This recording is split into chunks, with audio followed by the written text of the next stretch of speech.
So we're coming to you live from Parliament, of course, for Star FM, Star News, and then GH1 TV. I have with me the Member of Parliament for Obuasi West, and then former Deputy Minister for Finance, Honorable Kwaku Kwarteng. He's in the past, let's just say 48 hours, has dominated the airwaves.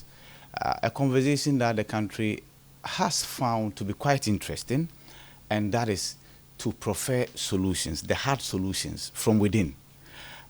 Let me not take the words out of the mouth of Honorable Kwaku Kwarteng. He joins us live on Star 103.5 FM and GH1 TV.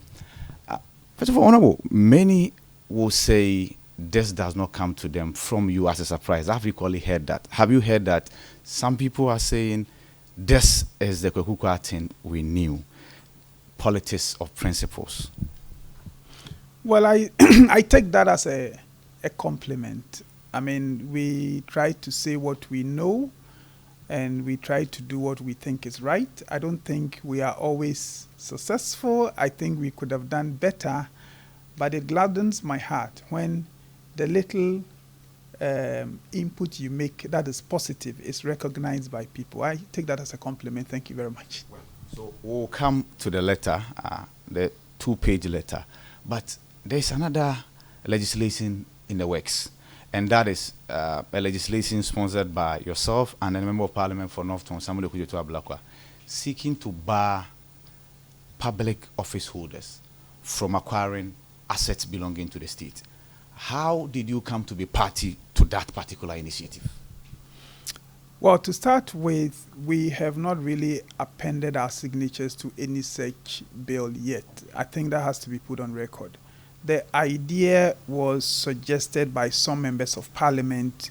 Some of us think it will not be a bad law because in the past, under the NDC administration, there have been accusations of people in influential positions using their position to buy state assets at prices that were not right. Under this administration, we've heard similar accusations. There's nothing wrong with having a law that tidies up how that could be done. So in principle, it won't be a bad law. But before such a law would receive the signature of, say, myself and others, we need to be sure that the two caucuses are in agreement so that this does not become some political football and one side wants it, one side doesn't want it. So once the idea was suggested, we did say, yes, it's a good idea. We are happy to support. But I think those of us who have been discussing that bill are now agreed that we should go to our various caucuses. If the caucuses are happy, in fact, it might even be our leaders who would champion it for us, even if their signatures will not be there.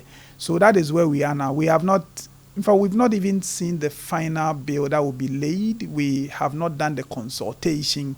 It is the idea that we have all bought into. But whether or not I and the NPP members whose name have been mentioned and others would support it would depend on the fact that it's a bipartisan. Because when the idea started, the discussion was that it ought to be a bipartisan bill. And so we're hoping that it will be bipartisan. If we cannot get consensus right now, we need to understand why, see what changes we can. But we will not, I, for instance, will not support it unless I'm sure that it's a bipartisan bill. How difficult should this be to get the buy-in of both sides? Given the fact that you are members of parliament, yes, when you get appointed into the executive, that's the only way you are able to acquire these assets in the first place. If you remain as a member of parliament, you took loans to buy your vehicles, you fuel them yourself. How difficult would it be? Will it be for... to get the buy-in of both sides? Well, it's not just liking, it's also timing. Are we able to do it, do the consultation, and take it on the floor? We are rising on the 2nd of August, at least that's what it is for now. I hope it is not changed. We then go to our constituency and be back sometime in October. Really, do we have time to do that? So if leadership is going to determine whether we can take such a bill, that would be important. And then you also know that There have been recent issues about an attempt to purchase some property and all that, and we must be careful. This does not look like a law that is being made for that purpose. You know, if you're not careful, the politics of things are also important. So I think we are looking at the bill. The caucuses would take their positions. If the majority caucus is in there, I will be there with them. If the majority caucus or the minority caucus will not be in there, we have to continue talking until we are able to get some bipartisan support for this. As a matter of principle, do you understand the level of agitation against this practice? It's not a practice that was started today, and that people in public offices are allowed to acquire state assets. Like I said, it's not a new thing, but it must stop at the point many people are saying. Do you see, as a matter of principle, the sense behind those arguments? Well, if you think carefully, the requirements are already captured in the Constitution when it says you should not put your position in a conflict of interest. So it's nothing new. It's just having the law and putting some flesh on what the Constitution requires. So I don't foresee any big deal about this. But as I said, we need to look at timing, and we need to also make sure that this is not presented as a bill to address a certain particular event, and that we are careful about that. I definitely don't want to support. If we think a law is good for our country, we should take our time, go through it, have consensus, pass it nicely, and then it guides all future governments. Anything other than that would make it difficult to push. And your concern is that this might end up being a Brian Champon law. The public might describe it as such because the snitch hotels are on top of everybody's mind when we have these conversations. Maybe. But well, Honorable Brian Champon even pulled out.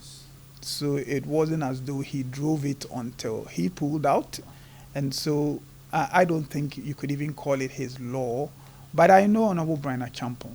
He's a fairly decent politician. He's a good businessman. And